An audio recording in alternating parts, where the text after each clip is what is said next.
Kasih setia Tuhan Yesus menyertai kita pada hari ini, Senin 3 Maret 2025.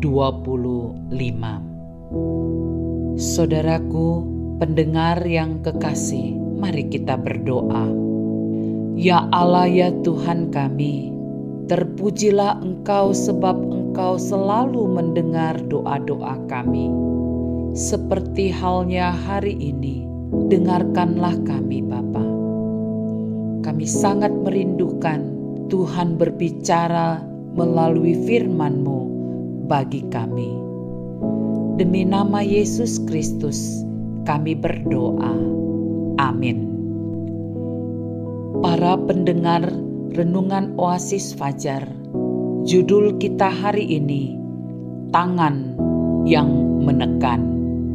Pembacaan firman Tuhan terdapat dalam 1 Samuel 5 ayat 6 hingga 8. Tangan Tuhan menekan orang-orang Asdod itu dengan berat dan ia membingungkan mereka. Ia menghajar mereka dengan borok-borok, baik Asdod maupun daerahnya. Ketika dilihat orang-orang Asdod bahwa demikian halnya, berkatalah mereka, "Tabut Allah Israel tidak boleh tinggal pada kita, sebab tangannya keras melawan kita dan melawan Dagon Allah kita." Sebab itu mereka memanggil berkumpul kepadanya semua raja kota orang Filistin dan berkata, "Apakah yang akan kita lakukan dengan tabut Allah Israel itu?" Lalu kata mereka, "Tabut Allah Israel harus dipindahkan ke Gad." Para pendengar yang dikasihi Tuhan, ayat penekanan yang berkata, "Tangan Tuhan menekan orang-orang Asdod itu dengan berat, dan ia membingungkan mereka. Ia menghajar mereka dengan borok-borok, baik Asdod maupun daerahnya." Apa yang dilakukan oleh bangsa Filistin sungguh melebihi batas kewajaran. Setelah berhasil merebut tabut Allah, mereka membawanya ke kuil Dagon, dewa bangsa Filistin. Mereka tidak menyadari bahwa tabut Allah bukan sekedar benda, melainkan lambang kehadiran Allah yang kudus. Sebagai tanggapan, Tuhan menunjukkan kuasa-Nya dengan meruntuhkan berhala Dagon dan menimpakan tulah kepada orang-orang Asdod. Tangan Tuhan yang menekan berat bangsa Filistin adalah peringatan tegas tentang kekudusan dan kemuliaan-Nya.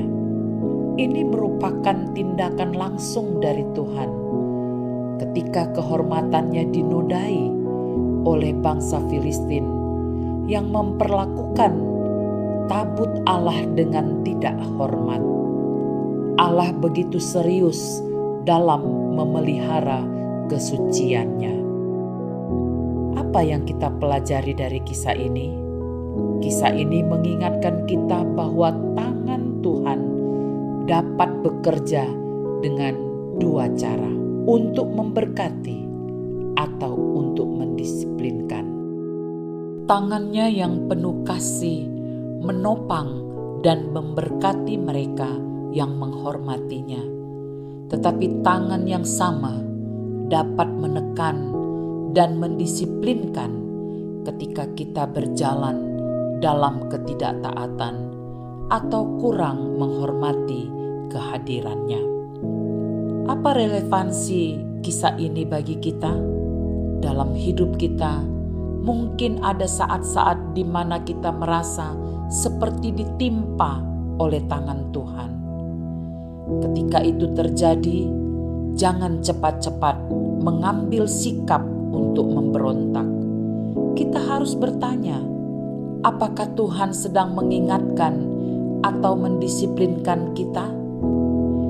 Apakah ada sesuatu dalam hidup kita yang tidak sesuai dengan kehendak-Nya, seperti berhala modern, yaitu kesombongan, keserakahan, atau kebiasaan dosa yang kita biarkan bertahan?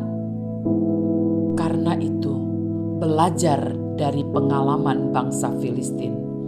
Jangan meremehkan kesucian Tuhan. Jangan tunggu tangan Tuhan menekan berat dalam hidup kita sebagai peringatan. Sebaliknya, berikan Tuhan tempat yang layak di hati kita.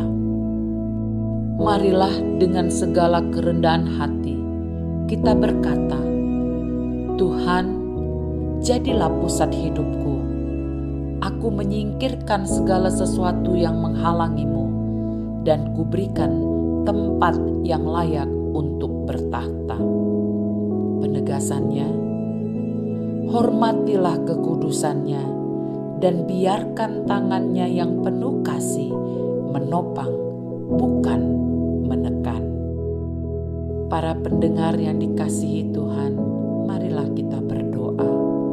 Tuhan, kami serahkan hidup kami kepadamu. Jadikan kami peka terhadap kehendak-Mu dan tuntun kami agar selalu hidup menghormati kekudusan-Mu. Dalam nama Tuhan Yesus. Amin. Saudara-saudaraku, demikian renungan Oasis Fajar pada hari ini. Tuhan memberkati kita.